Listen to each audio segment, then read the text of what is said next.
Assalamu alaikum frères et sœurs en islam, toujours un réel plaisir pour moi de vous retrouver.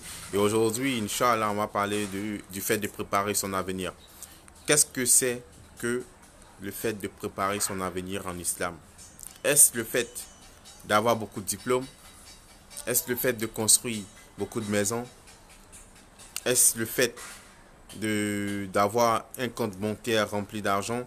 Est-ce que c'est ça, préparer son avenir? Eh bien, c'est pas cela en islam. En islam, préparer son avenir, c'est poser beaucoup d'actes d'adoration. Préparer son avenir, c'est faire beaucoup de monde. Préparer son avenir, c'est faire beaucoup de prières surrogatoires, les prières nocturnes, les jeûnes surrogatoires, c'est multiplier les bonnes actions. Préparer son avenir, c'est faire le bien à son prochain. Préparer son avenir, c'est pardonner à son prochain. Préparer son avenir, c'est obéir à Allah subhanahu wa ta'ala. Pourquoi? Parce que le jour du jugement dernier, le vrai avenir, c'est avoir le paradis. Parce qu'une chose est sûre, peu importe les richesses qu'on aura dans ce bas monde, on ira pour laisser. Et le prophète nous dit, sallallahu alayhi wa sallam, il dit lorsque l'homme meurt, il y a trois choses qui l'accompagnent au cimetière. La première chose, ce sont ses parents, ses amis. La deuxième chose, ce sont ses richesses. Et la troisième chose, qui est la plus importante, ce sont ses œuvres.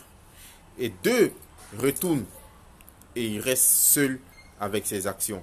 Ses parents et ses biens retournent, mais il reste seul dans la tombe avec ses bonnes actions et ses actions.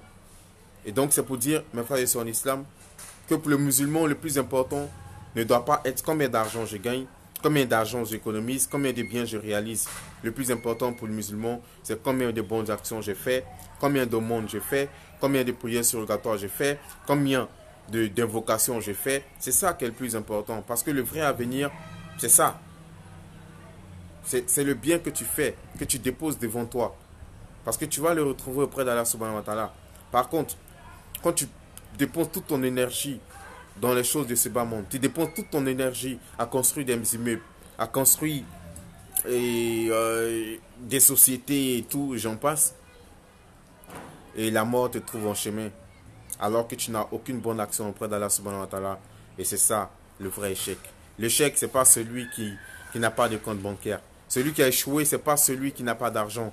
Celui qui a échoué, c'est pas celui-là même qui n'a pas de femme, qui n'a pas d'enfant. Non, celui qui a échoué sa vie, c'est celui qui n'a pas connu Allah. C'est celui qui n'a pas passé son temps à adorer Allah subhanahu wa ta'ala. C'est celui-là même qui n'a pas fait la prière. C'est celui-là qui n'a pas jeûné le mois de Ramadan. Le perdant, c'est celui-là même qui n'a pas fait le monde, qui n'a pas fait la zakat. C'est celui-là qui a refusé de faire le hajj alors qu'il avait les moyens. C'est lui le perdant. Et le vrai gagnant, c'est celui qui a compris que la vraie vie est la vie après la mort. Et c'est celui-là qui a préparé cette vie-là en posant de bonnes actions, en adorant Allah d'une adoration digne de sa grandeur, en étant sincère dans sa foi, en étant sincère dans sa relation avec Allah subhanahu wa ta'ala. C'est celui-là le gagnant.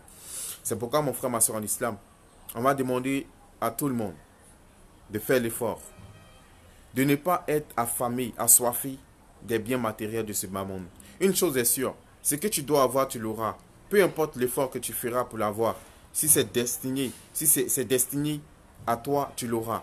Si c'est pas pour toi aussi, tu l'auras pas, peu importe les efforts que tu feras. C'est pourquoi, mon frère, ma soeur en islam, il faut être patient, il faut prier et se contenter de ce que Allah nous donne. Et partager le peu qu'on a avec ceux qui n'en ont pas. Mon frère, ma soeur en islam, c'est en posant les bonnes actions qu'on aura le paradis. C'est en croyant et en craignant Allah subhanahu wa ta'ala qu'on aura le paradis.